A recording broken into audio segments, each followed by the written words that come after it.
ہوں فضیلت الشیخ القاری خضر حیات حافظہ اللہ تعالیٰ سے وہ تشریف لائیں اور نصیحت فرمائیں. فضیلت الشیخ خضر حیات حافظہ اللہ تعالیٰ فاضل مدینہ یونیورسٹی.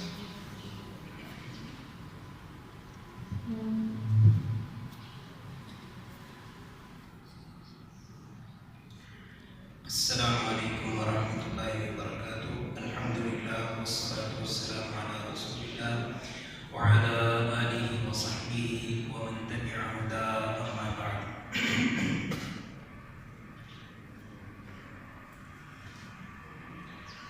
یہ نام میرا لکھا ہوا تھا کہ میں نے نصیحت کرنی، تو میں تقریباً 1.5-2 گھنٹہ یہی سوچتا رہا کہ میں نے نصیحت کیا کرنی. تو 2 باتیں مجھے سمجھ میں آئی ہیں. جو نصیحت میں آپ کو کر سکتا ہوں وہ میں پہلے ہی آپ کو ساری باتیں کہہ چکا ہوں کلاس کے اندر. بار بار وہ باتیں کرنے کا فائدہ کوئی نہیں، اور جو باتیں میں نے آپ کو کہی نہیں ہیں وہ میں آپ کو کبھی بھی کہہ نہیں سکتا. اس کے لیے انشاءاللہ دیگر اہل علم موجود ہیں جو آپ کو نصیحت کریں گے.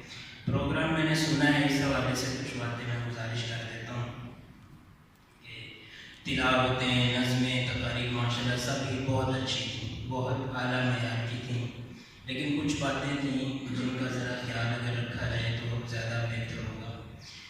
کسی کی نقل اتارنا تقریر کے اندر، تلاوت کے اندر، نظم کے اندر، یہ ایک باقاعدہ فن ہے. یہ ایک باقاعدہ فن ہے. ہو سکتا ہے آئندہ مقابلے ہوں تو اس میں باقاعدہ ایک سیکشن رکھ دیا جائے کہ کوئی بچے ایسے ہوں گے جو اپنے سے پہلے والے یا اپنے اساتذہ یا ہمارے ملک کے جو نامور قراء ہیں یا خطباء ہیں ان کی نقلیں اتارنے کا مقابلہ بھی رکھا جا سکتا ہے. لیکن میرے خیال میں اگر ویسے مقابلہ ہو تلاوت کا یا تقریر کا تو اس میں کوشش کرنی چاہیے ہر طالب علم کو کہ وہ اپنا انداز جس کو وہ اچھا سمجھتا ہے اسی کو اسے لے کے آگے بڑھنا چاہیے. یہ نقل اتارنے کا میں یہ نہیں کہہ رہا کہ یہ کوئی بری چیز ہے، یہ اچھی چیز ہے. ٹھیک ہے، شروع میں طالب علم جو ہیں وہ بعض دفعہ اس کی اپنی کوئی رائے نہیں ہوتی یا اس کا اپنا کوئی انداز نہیں ہوتا، تو اس میں کیا بھی جا سکتا ہے. لیکن میرے خیال میں کامیاب لوگ وہ ہیں، اپنی شخصیت انہی کی ہے جو اپنا لہجہ اور اپنی طرز اور اپنا انداز لے کے آگے بڑھتے ہیں. صرف ایک صورت ہوتی ہے کہ آپ کسی کی نقل اتارنے میں اتنے طاق اور ماہر ہو جائیں کہ آپ اس شخصیت کا نیم البدل تصور کیے جانے لگیں، تو یہ ایک الگ بات ہے. نظموں کے اندر جو ہے ایک بھائی نے نظم بڑی اچھی پڑھی تھی اور اس نظم کا پھر پتہ بھی چلا کہ انہوں نے کن کی نقل اتاری ہے. تو نقل اتارتے ہوئے آپ یہ دیکھا کریں کہ لہجے کے ساتھ ساتھ اس کے تلفظ کو بھی نوٹ کریں. یہ بھائی نے جو پنجابی کے اندر نظم پڑھی تھی، بھائی کا نام ہے غالباً حامد بھائی، تو اس کے اندر ایک لفظ انہوں نے بولا تھا سیاہ قبر.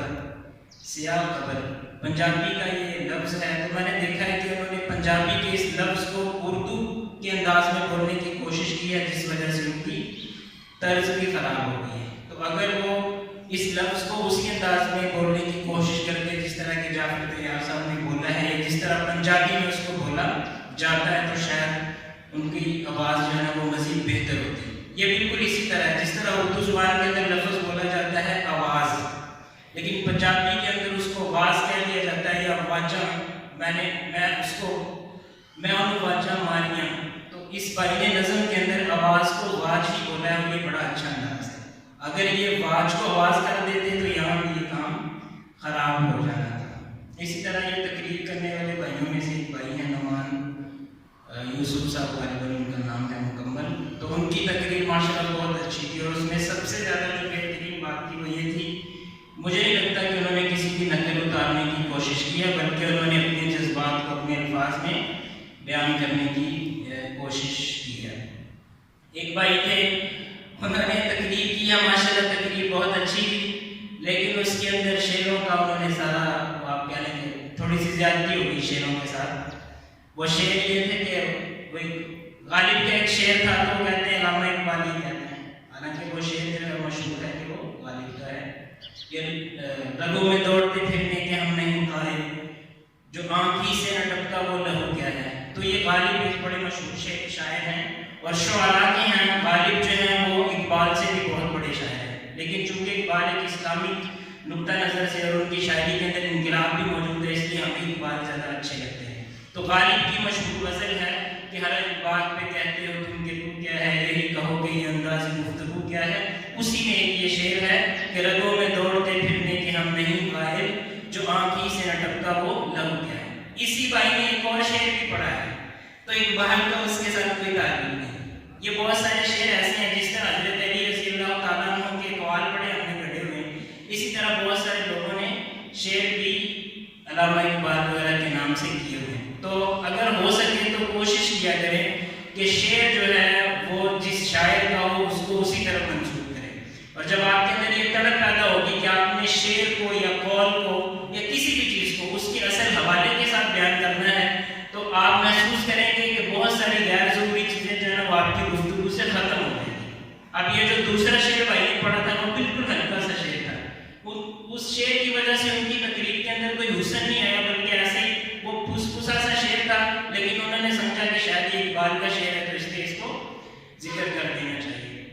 تو یہ کچھ باتیں تھیں جو میں نے نوٹ کی ہیں. باقی یہ اس بات کی بہت زیادہ خوشی ہوئی ہے کہ ماشاءاللہ یہاں بھائی جو موجود ہیں وہ محنت کرتے ہیں، اور تقریر ہو یا نظم ہو یا تلاوت ہو تو ان میں کچھ بھائی تو ایسے ہیں جو کسی کی حقوق نقل اتارنے کی کوشش کرتے ہیں، لیکن الحمدللہ ایسے بچے بھی ہیں جن کا اپنا آواز ہے، لہجہ ہے، طرز ہے، اور وہ اپنی شخصیت بنانے کا ان کے اندر ذوق اور شوق موجود ہے. یہ باتیں بھی نوٹ کی گئی ہیں کہ بعض دفعہ ہمارا لہجہ تو اپنا ہوتا ہے، طرز تو اپنی ہوتی ہے، لیکن بولنے کا انداز، اشارے کرنے کا انداز، شروع کرنے کا انداز، ختم کرنے کے انداز میں ہم وہی کچھ بول رہے ہوتے ہیں جو ہم نے پہلے سنا ہوتا ہے. تلاوتوں کے اندر یہ آپ سن لیں، انداز یہ ہے تلاوت کے اندر کہ پہلے اعوذ باللہ من الشیطان الرجیم الگ پڑھا جاتا ہے، پھر بسم اللہ الرحمن الرحیم الگ پڑھا جاتا ہے، پھر آگے شروع کیا جاتا ہے.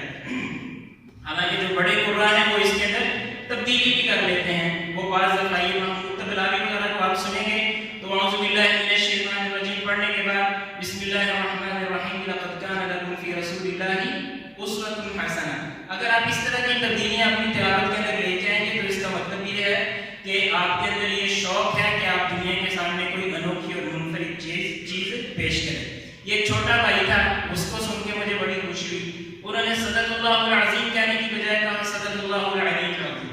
اسی طرح ایک بھائی تھے صدق اللہ رب العالمین انہوں نے کہا. تو اس طرح کی جو چیزیں ہیں ان سے پتہ چلتا ہے کہ بعض طالب علم ایسے ہیں جو محنت کرتے ہیں، کوشش کرتے ہیں کہ پہلے سے موجود جو چیزیں ہیں ان سے ہٹ کے اگر ہم پیش کریں گے تو وہ کس طرح رہے گا. اللہ تعالیٰ سے دعا ہے کہ اللہ تعالیٰ یہ جو تلاوت کے اندر ہم نے جو قرآنی آیات سنی ہیں، جو نظموں کے اندر ہم نے جذبات سنے ہیں، جو تقاریر کے اندر ہم نے جذبات سنے ہیں، اللہ تعالیٰ ہمیں ان کے اوپر عمل پیرا ہونے کی توفیق عطا فرمائے. آمین. وآخر دعوانا